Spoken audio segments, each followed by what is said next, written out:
Students, आज का topic है relative lowering of vapour pressure. तो इसके लिए हम पहले देख लेते हैं कि हम ए को सॉल्वेंट मानेंगे और बी को सॉल्यूट मानेंगे। तो यहाँ पे आप देखो, मैंने दो डायग्राम्स बनाए हैं जिसके अंदर देखो आप vapour pressure of pure solvent है जिसके अंदर आपको ज्यादा वेपर्स दिख रहे हैं। लेकिन जैसे ही हम नॉन वॉलेटाइल सॉल्यूट को ऐड करते हैं, ये जो डार्क डॉट्स है इनको आप नॉन वॉलेटाइल सॉल्यूट मान लो। तो यहाँ पे क्या देखने को मिल रहा है कि हमें वेपर प्रेशर कम देखने को मिल रहा है क्योंकि वेपर्स कम फॉर्म हो रहे हैं। तो इसका मतलब क्या होता है कि प्योर सॉल्वेंट के अंदर जैसे ही हम, क्योंकि प्योर सॉल्वेंट हमारे पास वॉलेटाइल होता है, तो अगर प्योर सॉल्वेंट होगा तो जैसे ही हम उसके अंदर नॉन वॉलेटाइल सॉल्यूट को ऐड करेंगे तो उसका वेपर प्रेशर कम हो जाता है। इसी को हम relative lowering of vapour pressure कहते हैं। लेकिन देखते हैं कि हम इसको रॉल्ड्स लॉ से किस तरीके से डिराइव कर सकते हैं। तो अकॉर्डिंग टू रॉल्ड्स लॉ हमें पता है कि जैसे हमने ए को सॉल्वेंट माना है, तो पी ए जो प्रेशर ऑफ ए होता है दैट इज इक्वल टू, अगर हम सॉल्यूशन के केस के अंदर देखते हैं कि सॉल्यूशन के अंदर सॉल्वेंट का जो वेपर प्रेशर होगा वो कितना होगा, वो होगा P A not, which is pure condition के अंदर उसका वेपर प्रेशर कितना है, और उसके साथ मल्टीप्लाई करेंगे उसका सॉल्यूशन के अंदर मोल फ्रैक्शन कितना है। इसी को हम रॉल्ड्स लॉ कहते हैं। तो इसके अंदर पी ए है हमारे पास वेपर प्रेशर ऑफ सॉल्यूशन।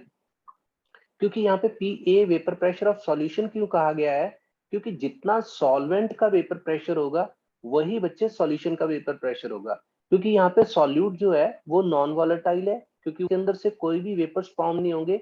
तो इसलिए हम पी ए जो कि सॉल्वेंट का वेपर प्रेशर होता है उसी को सॉल्यूशन का वेपर प्रेशर मान लेते हैं। यहाँ पे एक्स ए जो है that is mole fraction of solvent.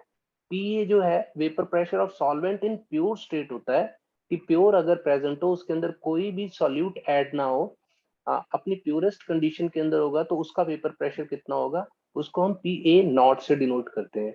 तो एक्स बी जो होगा that is mole fraction of solute. तो आगे देखते हैं कि हम इसके अंदर एक और चीज यूज करते हैं कि हमें पता है कि मोल फ्रैक्शन एक्स ए जो कि सॉल्वेंट का मोल फ्रैक्शन होगा प्लस एक्स बी जो कि सॉल्यूट का मोल फ्रैक्शन होगा। अगर हम इन दोनों को ऐड कर दें तो that is always equal to one, क्योंकि मैक्सिमम मोल फ्रैक्शन जो होता है that is always equal to one. क्योंकि मोल फ्रैक्शन किसी भी कंपोनेंट का अगर हम सॉल्यूशन स्टेट के अंदर लेंगे तो वो वन से कम होगा। तो इसलिए हमें पता है कि दो कंपोनेंट्स हैं, जैसे बाइनरी सॉल्यूशंस की बात कर रहे हैं तो X A plus X B is always equal to one. तो अगर हम यहाँ पे एक्स ए को कैलकुलेट करना चाहते हैं तो एक्स बी को हम दूसरी तरफ ले जाएंगे तो वन माइनस एक्स बी हो जाएगा। तो आप एक तो इस चीज को याद रखना क्योंकि इसको हम आगे यूज करने वाले हैं। तो इसी एक्सप्रेशन को फर्दर हम आगे देखते हैं कि P A is equal to P A not X B. तो इसको हम किस तरीके से एक्स बी लिखते हैं, यहाँ पे मैंने थोड़ा गलत लिख दिया, यहाँ पे ये एक्स ए होना चाहिए था। ये यहाँ पे करेक्ट कर लेना, यहाँ पे ये एक्स ए होना चाहिए था। तो आप देखो कि P A is equal to P A not one minus X B. तो एक्स ए की जगह पे हमने यहाँ पे, जैसे मैंने बताया कि यहाँ पे आप ए लिख लेना, तो एक्स ए की जगह पे हमने क्या लिख दिया, वन माइनस एक्स बी। तो इस एक्सप्रेशन को आगे देखते हैं तो पी ए नॉट दूसरी तरफ जाके डिवाइड हो जाएगा। तो अगर ये दूसरी तरफ डिवाइड होता है तो हमारे पास इक्वालिटी के दूसरी तरफ क्या बचता है, वन माइनस एक्स बी। तो अगर हम यहाँ पे एक्स बी को रख लेते हैं और वन को दूसरी तरफ लेके जाते हैं, या इस P A over P A not को दूसरी तरफ लेके आते हैं तो one minus P A over P A not is equal to X B. तो इसे मैं आपको बता दूं कि एक्स बी क्या है, that is mole fraction of solute. तो जैसे ही हम इसको, जैसे हम कॉमन लेते हैं तो उसका रिवर्स करते हैं तो हमारे पास क्या आता है कि P A not minus P A over P A not expression बन जाता है, क्योंकि ये ऊपर चले जाएगा। ठीक है, तो हमारे पास क्या आ गया expression, P A not minus P A over P A not is equal to X B. तो यहाँ पे आपको ध्यान देने वाली बात ये है कि अगर तो हम प्योर, जो ये प्योर कंडीशन के अंदर है और ये जो सॉल्यूशन है, जो इनके अंदर लोवरिंग आई है, जो इनके अंदर चेंज आया है, उसको हम क्या कहते हैं, लोवरिंग इन वेपर प्रेशर। लेकिन अगर इसको हम रिलेट करते हैं किससे, प्योर कंडीशन के साथ, तो इसको हम relative lowering of vapour pressure कहेंगे। तो हमारे पास ये जो एक्सप्रेशन है तो इसको हम क्या कहेंगे, this is known as relative lowering of vapour pressure which is always equal to mole fraction of solute. तो इसको थोड़ा और अंडरस्टैंड करते हैं कि हमारा ये यूज किस तरीके से होता है। तो अगर हम उसी एक्सप्रेशन के अंदर से XB को उठाते हैं तो हमें पता है कि मोल फ्रैक्शन को किस तरीके से कैलकुलेट करना है। तो मोल फ्रैक्शन ऑफ सॉल्यूट किस तरीके से कैलकुलेट करेंगे, number of moles of solute over number of moles of solvent plus number of moles of solute. तो यहाँ पे मैं आपको बता दूं कि NB जो है that is number of moles of solute है, Na जो है that is number of moles of solvent है। तो हमें पता है कि नंबर ऑफ मोल्स को किस तरीके से कैलकुलेट करते हैं। किसी भी चीज के अगर नंबर ऑफ मोल्स को कैलकुलेट करना है तो उसके वेट, जो गिवन वेट होता है, उसको डिवाइड कर दो मोलर मास के साथ, जिसके भी आपको नंबर ऑफ मोल्स को कैलकुलेट करना है। तो अगर हम इस एक्सप्रेशन को यू लेते हैं यहाँ पे, तो हम NB भी कैलकुलेट कर सकते हैं, क्योंकि NB के लिए हम क्या करेंगे, weight of B over molar mass of B। तो यहाँ पे NA के लिए क्या यूज करेंगे, weight of A over molar mass of A, plus कर देंगे किसके साथ, weight of B over molar mass of B। तो हम इसको देखते हैं कि हमारे पास जो एक्सप्रेशन आया था that is relative lowering of vapour pressure जो था PA not minus PA over PA not is equal to XB। तो XB को कैलकुलेट हमने इस तरीके से किया था। लेकिन जब भी हम डाइल्यूट सॉल्यूशंस की बात करते हैं तो उसके अंदर हम देखते हैं कि जो सॉल्वेंट होता है वो बहुत बहुत बहुत ज्यादा होता है एज कंपेरेटिव टू सॉल्यूट। तो इसलिए हम डिनोमिनेटर के अंदर बच्चे सॉल्यूट को नेग्लेक्ट कर देते हैं नंबर ऑफ मोल्स को, क्योंकि वो बहुत ही ज्यादा कम होते हैं, क्योंकि डाइल्यूट सॉल्यूशंस की बात कर रहे हैं।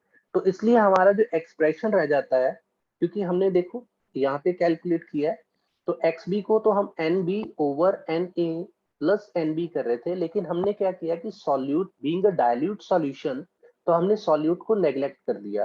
तो इसलिए यहाँ से ये number of moles of solute कम हो जाएंगे डिनोमिनेटर के अंदर से। तो अगर हम सॉल्यूशन के कंपैरिजन में देखेंगे तब हम जाके number of moles of solute को नहीं ऐड करेंगे, बीच में नहीं यूज करेंगे, नेग्लेक्ट कर देंगे। लेकिन अकेला अगर number of moles of solute होगा तो उसको हम जरूर मेंशन करेंगे। तो हमारा एक्सप्रेशन किस तरीके का बन जाता है, हमारे पास relative lowering of vapour pressure किसके बराबर आ जाती है, NB ओवर NA, क्योंकि यहाँ से हमने जो टोटल था, नीचे टोटल नंबर ऑफ मोल्स थे, उसके अंदर से हमने NB को नेग्लेक्ट कर दिया है। तो अब आपको बता दें कि NB जो है, हमने पहले एक्सप्रेशन के अंदर लिखा था कि number of moles of B को कैलकुलेट करने के लिए हमें क्या करना होगा, weight of B over molar mass of B। तो Na को कैलकुलेट करने के लिए क्या लिखेंगे हम, weight of A over molar mass of A। तो अब हमें पता है कि relative lowering of vapour pressure किसके इक्वल हो जाएगी, वेट ऑफ बी, क्योंकि NB का हमने यहाँ पे लिखा था, इसको सीधा ही हमने यहाँ पे एक्सप्रेस कर दिया है किस तरीके से, weight of B over molar mass of B over weight of A over molar mass of A. तो जैसे ही आप इसको सिंप्लीफाई करोगे तो हमारे पास क्या आएगा, weight of B over molar mass of B, और ये जो डिनोमिनेटर के अंदर डिनोमिनेटर है वो न्यूमिनेटर बन जाएगा। तो हमारे पास क्या आ जाएगा यहाँ पे, molar mass of A over weight of A. तो इस तरीके से जो हमारा फॉर्मूला बन जाता है, तो यहाँ पे हम एक चीज और करते हैं कि जो हमारा प्योर कंडीशन के अंदर से और सॉल्यूशन के अंदर जो वेपर प्रेशर का डिफरेंस आया उसको हम डेल्टा पी भी लिख देते हैं। तो हमारे पास एक्सप्रेशन बन जाता है, क्योंकि आप इसको भी यूज कर सकते हो और कई बार इसको भी आप देखोगे बुक के अंदर मेंशन्ड होगा। तो आप डेल्टा पी या इसको आप सीधा ही लिख दो, यहाँ पे आप P A not minus P A over P A not भी लिख सकते हो, या आप delta P over P A not is equal to ये जो एक्सप्रेशन हमने जिसके बराबर किया था वो यहाँ पे लिख देना है।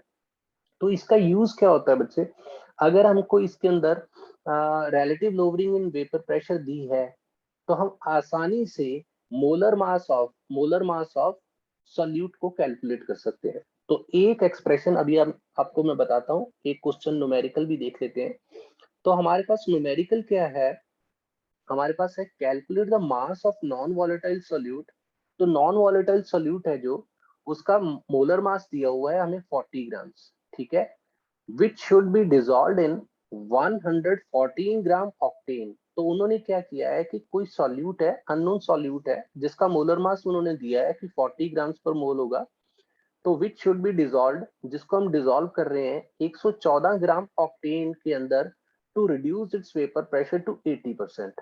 तो उन्होंने कहा कि अगर हम 114 ग्राम ऑक्टेन के अंदर कोई भी 40 ग्राम जिसका मोलर मास है उसको हम ऐड कर रहे हैं, तो उसका जो वेपर प्रेशर है वो 80% रिड्यूस हो जाता है। तो इसका मतलब हमें क्या कैलकुलेट करना है कि ये नॉन वॉलेटाइल सॉल्यूट कितना ऐड करना है। यहाँ पे। तो सबसे पहले हम लिख लेंगे कि क्या क्या हमें गिवन है। पी ए नॉट गिवन है दैट इज 100, क्योंकि अगर परसेंट की बात हो रही है तो हम 100 के अंदर से ही माइनस करेंगे। तो अगर 80% रिड्यूस हो रहा है तो हमें पता चल जाएगा कि अगर 80% कम हो गया तो हमारे पास रेस्ट क्या बचेगा, 20%। तो हमारे पास क्या आ गया, पी ए नॉट जो था प्योर कंडीशन के अंदर जो ऑक्टेन का वेपर प्रेशर था दैट इज इक्वल टू 100। तो जो पी सॉल्यूशन था दैट इज 80। ठीक है, reduce its vapour pressure to 80। तो अगर ये अपना 80 कर रहा है तो इसका मतलब 20 नहीं आएगा, 80 आएगा। तो इनका जो गैप होगा मतलब कि 100 के अंदर से जैसे माइनस करेंगे हम तो हमारे पास 80 आ जाएगा। ठीक है, तो आगे हम देखते हैं कि पी ए नॉट हमें गिवन है 100, तो पी सॉल्यूशन, तो हमें पता लग गया कि लोअरिंग इन वेपर प्रेशर कितनी है, 100 में से 80 को माइनस करेंगे तो हमारे पास 20% की लोअरिंग हुई है। तो यहाँ पे देख लेंगे हम एन ए जो होगा, एन बी को कैलकुलेट करना है यहाँ पे हमें। तो ए को हम ऑक्टेन मानेंगे और बी को हम सॉल्यूट मानेंगे यहाँ पे। तो हमारे पास N A number of moles of A को कैलकुलेट करेंगे। वो किस तरीके से कैलकुलेट करेंगे, weight of A over molar mass of A. तो हमें वेट कितना दिया हुआ है बच्चे, हमें दिया हुआ है वेट गिवन है, क्योंकि ऑक्टेन का वेट हमें गिवन था 114 ग्राम्स। तो हमें क्या करना है, जितना इसका वेट है उसको मेंशन कर देना है और जितना इसका मोलर मास है उसको मेंशन कर देना है। तो मोलर मास ऑफ ऑक्टेन भी 114 ही आएगा। तो इसका मतलब क्या करेंगे हम, 114 grams divided by 114 gram per mole. तो ग्राम से घट जाएंगे और ये जो मोल है ये ऊपर जाके यूनिट बन जाएगा, तो 1 मोल आंसर आ जाएगा। तो ऑक्टेन का यहाँ पे मैंने मोलर मास भी कैलकुलेट किया है, 12 into 8 plus 18 which is equal to 114 gram per mole. तो अब हम यूज करेंगे हमारा relative lowering in vapour pressure का फॉर्मूला। तो हमें relative lowering of vapour pressure का फॉर्मूला पता था।